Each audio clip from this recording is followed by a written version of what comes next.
Hello दोस्तों, आप लोग कैसे हैं। आशा करते हैं आप लोग अच्छे होंगे। तो स्वागत है आपका अपना YouTube channel study with Nandlal sir में। तो आज के इस वीडियो में हम प्राचीन इतिहास के कुछ महत्वपूर्ण क्वेश्चन बताएंगे जो कि आपको किसी भी कॉम्पिटिटिव एग्जाम के लिए काफ़ी महत्वपूर्ण रहेगा। तो इस वीडियो को शुरू से लास्ट तक देखते रहिए। वीडियो थोड़ा सा भी अच्छा लगे तो प्लीज़ वीडियो को दोस्तों में शेयर करें और चैनल को सब्सक्राइब करें और लाइक करना ना भूलें। तो चलिए शुरू करते हैं पहला क्वेश्चन। तो पहला नंबर क्वेश्चन में कहता है कि वह कौन सा काल है, ध्यान दीजिएगा, वह कौन सा काल यानी समय है जिसके लिए कोई लिखित सामग्री उपलब्ध नहीं है, जिसके लिए कोई लिखित सामग्री उपलब्ध नहीं है और जिसमें मानव का जीवन अपेक्षाकृत पूर्णतः सभ्य नहीं था। तो वो कौन सा काल है यानी समय है। तो इसका सही उत्तर जो है वह प्रागैतिहासिक काल है। ठीक है, चलिए अगला प्रश्न को देखते हैं। अगला 2 नंबर क्वेश्चन में कहता है कि अभिलेखों के अध्ययन को क्या कहते हैं। अभिलेख के अध्ययन को जो है हम क्या कहते हैं। तो इसका उत्तर हो जाएगा एपिग्राफी कहते हैं। ठीक है, नेक्स्ट चलिए अगला प्रश्न को देखते हैं। 3 नंबर क्वेश्चन में कहता है कि सबसे अधिक प्राचीन पठनीय अभिलेख किसके हैं। सबसे अधिक प्राचीन पठनीय अभिलेख जो है वह किसके हैं, जो प्राकृतिक भाषा में है। तो चलिए प्रकृति, ध्यान दीजिएगा, प्राकृतिक भाषा में है। ठीक है, बहुत इंपॉर्टेंट ये क्वेश्चन है। तो उसका उत्तर जो है वह अशोक के है। ठीक है, तो अशोक के जो है, ठीक है, अभिलेख जो है वह प्राकृतिक भाषा में लिखी गई है। किस भाषा में, तो प्राकृतिक भाषा में लिखी गई है। तो इसको भी नोट करिएगा। ठीक है, कहता है कि अशोक के अधिकांश अभिलेख जो है वह ब्राह्मी लिपि में है। अशोक के अधिकांश अभिलेख किस में है, तो वह ब्राह्मी लिपि में है जो बाएं से दाएं लिखी जाती है। ये काफ़ी इंपॉर्टेंट लाइन है, तो आप लोग इसे नोट कर लीजिएगा। ये कहता है अशोक के जो अधिकांश अभिलेख है, ठीक है, अधिक से अधिक अभिलेख जो है वह ब्राह्मी लिपि में लिखी गई है जो बाएँ से दाएँ लिखी गई है। ठीक है, बाएँ से दाएँ। चलिए अगला प्रश्न को देखते हैं। अगला 4 नंबर क्वेश्चन में कहता है कि पूर्व हैदराबाद राज्य में स्थित मास्की एवं गुर्जरा जो कि मध्य प्रदेश से है, ठीक है, से प्राप्त अभिलेखों में अशोक के नाम का स्पष्ट उल्लेख है। ठीक है, अशोक के नाम का क्या है, स्पष्ट उल्लेख है। उसे प्रायः देवताओं का प्रिय किस राजा को कहा गया है। तो इसका सही उत्तर हो जाएगा प्रियदर्शी। ठीक है, प्रियदर्शी को कहा गया है। काफ़ी इंपॉर्टेंट है, बहुत सारे एग्जाम में पूछा गया है ये क्वेश्चन। चलिए अगला प्रश्न को देखते हैं। अगला 5 नंबर क्वेश्चन में कहता है कि अशोक के कौन से अभिलेख हैं जो पश्चिमोत्तर प्रांत से प्राप्त हैं। ध्यान दीजिएगा। यह कहता है कि अशोक के कौन से अभिलेख हैं जो पश्चिमोत्तर प्रांत से प्राप्त हुआ है, जो दाएं से बाएं लिखी जाती हैं। काफ़ी इंपॉर्टेंट है, तो इसका उत्तर हो जाएगा खरोष्टी लिपि। ठीक है, खरोष्टी लिपि जो है वह पश्चिमी प्रांत में है। ठीक है, पश्चिमोत्तर प्रांत में है, इसको याद रखिएगा। इसमें क्वेश्चन आ सकता है कि खरोष्टी लिपि जो है वह किस प्रांत से है। तो ठीक है, तो पश्चिमोत्तर प्रांत से है, तो आप इसे भी याद रखिएगा। और खरोष्टी लिपि को कैसे लिखा जाता है, तो दाएं से बाएं। ठीक है, तो इसमें 3-4 क्वेश्चन छुपा हुआ है, तो आप लोग याद रखिएगा। चलिए अगला 6 नंबर क्वेश्चन में कहता है कहाँ से प्राप्त अशोक के शिलालेखों में यूनानी एवं आर्मेयिक लिपियों का प्रयोग हुआ है।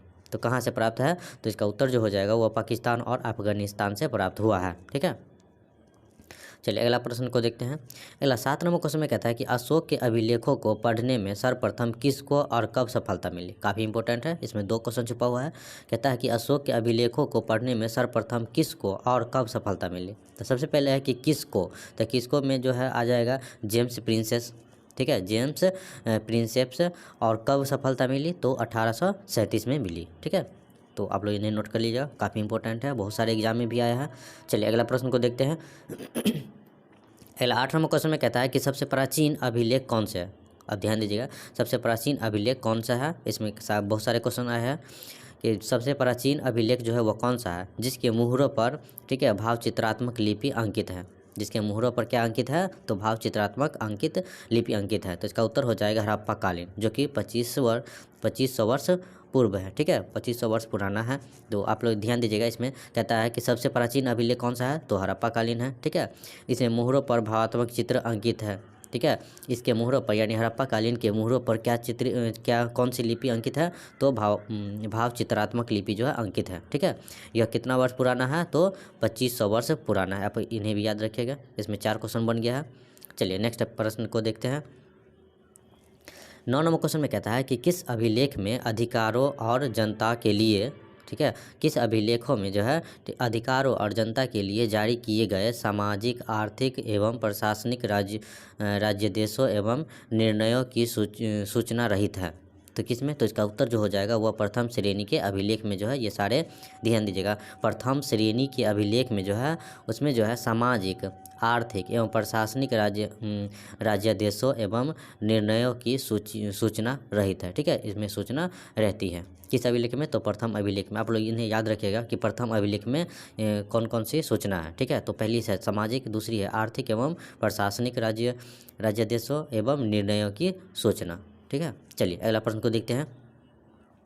अगला 10 नंबर क्वेश्चन में कहता है कि किस अभिलेख में बौद्ध, जैन, वैष्णव, शैव आदि संप्रदायों के, ठीक है, मतानुयायियों ने स्तंभों, ठीक है, प्रस्तर फलकों, मंदिरों एवं प्रतिमाओं पर उत्कीर्ण कराया? तो कौन से? तो इसका सही उत्तर जो हो जाएगा वह द्वितीय श्रेणी के अनुष्ठानी अभिलेख में। ध्यान दीजिएगा, द्वितीय श्रेणी के अनुष्ठानी अभिलेख में। ठीक है, चलिए तो एक चीज़ और याद रखिएगा, इसका उल्टा भी क्वेश्चन आ सकता है कि द्वितीय श्रेणी के अनुष्ठानीय अभिलेख में कौन कौन से प्रतिमाएं उत्कीर्ण हैं? तो इसमें आ जाएगा स्तंभों पर, प्रस्तर फलकों, मंदिरों एवं प्रतिमाओं पर उत्कीर्ण कराया गया है। ठीक है, कौन से अभिलेख में? तो बौद्ध, ठीक है, बौद्ध, जैन, वैष्णव, शैव आदि संप्रदायों के मतानुयायियों ने। चलिए अगला प्रश्न को देखते हैं। अगला जो 11 नंबर क्वेश्चन में कहता है कि किस अभिलेख में राजाओं की विजय प्रशस्तियों का आख्यान तो है? ध्यान दीजिए, किस अभिलेख में राजाओं की विजय प्रशस्तियों का आख्यान तो है लेकिन उनके दोषों का उल्लेख नहीं है? तो किस अभिलेख में? तो इसका उत्तर जो हो जाएगा वह तृतीय श्रेणी के अभिलेख में जो है ये चीज़, ठीक है, दिया गया है। चलिए अगला प्रश्न को देखते हैं। अगला प्रश्न काफ़ी इंपॉर्टेंट है। अगला 12 नंबर क्वेश्चन में कहता है कि भारतवर्ष शब्द का जो है सर्वप्रथम उल्लेख किस अभिलेख में मिलता है? काफ़ी इंपॉर्टेंट क्वेश्चन है और काफ़ी बहुत सारे एग्जाम में भी पूछा गया है ये क्वेश्चन। ठीक है, तो भारतवर्ष शब्द, ठीक है, भारतवर्ष शब्द जो है सर्वप्रथम, ठीक है, उल्लेख किस अभिलेख में मिलता है? तो इसका जो उत्तर है वह हाथी गुम्फा अभिलेख में मिलता है। काफ़ी इंपॉर्टेंट क्वेश्चन है। ठीक है, चलिए अगला प्रश्न को देखते हैं। 13 नंबर क्वेश्चन में कहता है कि दुर्भिक्ष शब्द का सर्वप्रथम उल्लेख किस अभिलेख में मिलता है? ये भी काफ़ी इंपॉर्टेंट क्वेश्चन है। ठीक है, तो इसका जो उत्तर है वह कहता है सहगौरा अभिलेख में। ठीक है, दुर्भिक्षिक शब्द का जो है सर्वप्रथम उल्लेख जो किया गया है वह किस अभिलेख में मिलता है? तो जो है सहगौरा अभिलेख में मिलता है। ओके, चलिए अगला प्रश्न को देखते हैं। 14 नंबर क्वेश्चन में कहता है कि कहाँ से प्राप्त, ठीक है, वराह भगवान पर हुनराज तोरमान का लेख अंकित है? ठीक है, कहाँ से जो प्राप्त किया गया वराह भगवान पर, ठीक है, हुनराज तोरमान का लेख अंकित है? तो जो इसका जो उत्तर है वह उत्तर है एरन से प्राप्त है। ठीक है, एरन से प्राप्त है और एरन जो है वह कहाँ है? तो मध्य प्रदेश में है। ठीक है, एरन कहाँ है? तो मध्य प्रदेश में स्थित है। चलिए अगला प्रश्न को देखते हैं। देखिए काफ़ी इंपॉर्टेंट क्वेश्चन है। 15 नंबर कहता है कि हाथी गुम्फा अभिलेख, ठीक है, हाथी गुम्फा अभिलेख, इसको जो है हाथी गुम्फा अभिलेख को जो है तिथि रहित अभिलेख भी कहते हैं। याद रखिएगा। ठीक है, हाथी गुम्फा अभिलेख को क्या कहेंगे? तो तिथि रहित अभिलेख भी कहेंगे। ठीक है, में किस शासक की विशेषताएँ हैं? तो हाथी गुम्फा अभिलेख में जो है किस शासक की विशेषता है? तो इसका उत्तर जो हो जाएगा वह कलिंग राजा खारवेल की विशेषता है। ठीक है, कलिंग राजा खारवेल की विशेषता है। चलिए अगला प्रश्न को देखते हैं। अगला 16 नंबर क्वेश्चन में कहता है कि जूनागढ़, ध्यान दीजिएगा, जूनागढ़ बहुत काफ़ी इंपॉर्टेंट क्वेश्चन है। जूनागढ़ जो है जिसको हम गिरनार अभिलेख में भी है, ठीक है, में किस शासक की विशेषताएं हैं? ठीक है, गिरनार अभिलेख में जो है किस शासक की विशेषता है? तो इसका उत्तर जो हो जाएगा वह रुद्रदामन, ठीक है, रुद्रदामन की विशेषता है। कहता है कि सुदर्शन झील के बारे में जानकारी, ठीक है, रुद्रदामन को जो है सुदर्शन झील के बारे में भी जानकारी है। ठीक है, चलिए अगला प्रश्न को देखते हैं। 17 नंबर क्वेश्चन में कहता है कि नासिक अभिलेख में किस शासक की विशेषता है? नासिक अभिलेख में किस शासक की विशेषता है? तो इसका उत्तर हो जाएगा गौतमी, बलश्री तथा सातवाहनों की उपलब्धि है इसमें। ठीक है, चलिए नेक्स्ट प्रश्न को देखते हैं। 18 नंबर क्वेश्चन में कहता है प्रयाग स्तंभ अभिलेख में किस शासक की विशेषताएं हैं? तो इसका उत्तर हो जाएगा समुद्रगुप्त की। ठीक है, इनकी दिग्विजयों की जानकारी भी है। ठीक है, इनकी दिग्विजयों की जानकारी भी है। ठीक है, प्रयाग स्तंभ अभिलेख में। चलिए नेक्स्ट प्रश्न को देखते हैं। 19 नंबर क्वेश्चन में कहता है कि ऐहोल, ठीक है, ऐहोल अभिलेख में किस शासक की विशेषता है? ठीक है, ऐहोल अभिलेख में जो किस शासक की विशेषता है? तो इसका उत्तर हो जाएगा पुलकेशिन। ठीक है, पुलकेशिन द्वितीय का जो है इसमें विशेषता है। किसमें? तो ऐहोल में। चलिए नेक्स्ट प्रश्न को देखते हैं। अगला जो प्रश्न है 20 नंबर कहता है कि मंदसौर अभिलेख में किस शासक की विशेषता है। मंदसौर अभिलेख में जो किस शासक की विशेषता है, तो इसका उत्तर हो जाएगा मालवा नरेश यशोवर्मन का। ठीक है, मालवा नरेश यशोवर्मन का है। ठीक है, रेशम बुनकर की श्रेणी की जानकारी भी इसी में है। ठीक है, मंदसौर अभिलेख में ही इसकी जानकारी मिलती है। चलिए अगला प्रश्न को देखते हैं। अगला जो प्रश्न है 21 नंबर कहता है कि ग्वालियर अभिलेख में किस शासक की विशेषता है। ग्वालियर अभिलेख में किस शासक की विशेषता है, तो इसका उत्तर हो जाएगा प्रतिहार नरेश भोज की। ठीक है, प्रतिहार नरेश भोज की जो है ग्वालियर अभिलेख में विशेषता है। काफ़ी इंपॉर्टेंट क्वेश्चन सब है। ठीक है, आप लोग याद रखिएगा। चलिए अगला प्रश्न को देखते हैं। 22 नंबर क्वेश्चन में कहता है कि भीतरी एवं जूनागढ़ अभिलेख में किस शासक की विशेषताएं हैं। ठीक है, भीतरी एवं जूनागढ़ अभिलेख में किस शासक की विशेषता है, तो इसका उत्तर हो जाएगा स्कंद गुप्त की। ठीक है, स्कंद गुप्त की, जो कि हुनों पर विजय का विवरण है। ठीक है, हुनों पर विजय का विवरण है। चलिए अगला प्रश्न को देखते हैं। अगला 23 नंबर क्वेश्चन में कहता है कि देवपारा अभिलेख में, ठीक है, देवपारा अभिलेख में किस शासक की विशेषता है। देवपारा अभिलेख में जो है किस शासक की विशेषता है, तो इसका उत्तर है बंगाल शासक विजयसेन का। ठीक है, बंगाल शासक विजयसेन का। तो ध्यान दीजिएगा, विजयसेन जो है वह बंगाल के शासक थे। ठीक है, चलिए अगला प्रश्न 24 नंबर क्वेश्चन में कहता है कि किसका उपयोग दान दक्षिणा क्रय विक्रय तथा वेतन मजदूर के भुगतान में होता था। तो किसका उपयोग में, तो इसका उत्तर हो जाएगा मुद्राओं का उपयोग। ठीक है, चलिए अगला प्रश्न को देखते हैं। काफ़ी इंपॉर्टेंट क्वेश्चन सब है। आप लोगों को अच्छा लग रहा है तो प्लीज़ वीडियो को जो है दोस्तों में शेयर करते रहिए। 25 नंबर क्वेश्चन में कहता है कि किसकी अनुमति से ठीक है व्यापारियों संघों, यानी संघों का मतलब होता है श्रेणियों ने भी अपने सिक्के चलाए थे। ठीक है, किसकी अनुमति से, तो इसका उत्तर हो जाएगा शासकों की अनुमति से जो है व्यापारिक संघों यानी श्रेणियों ने भी अपने सिक्के चलाए थे। चलिए अगला प्रश्न को देखते हैं। अगला 26 नंबर क्वेश्चन में कहता है कि सबसे अधिक मात्रा में मुद्राएं किस काल में मिलती है।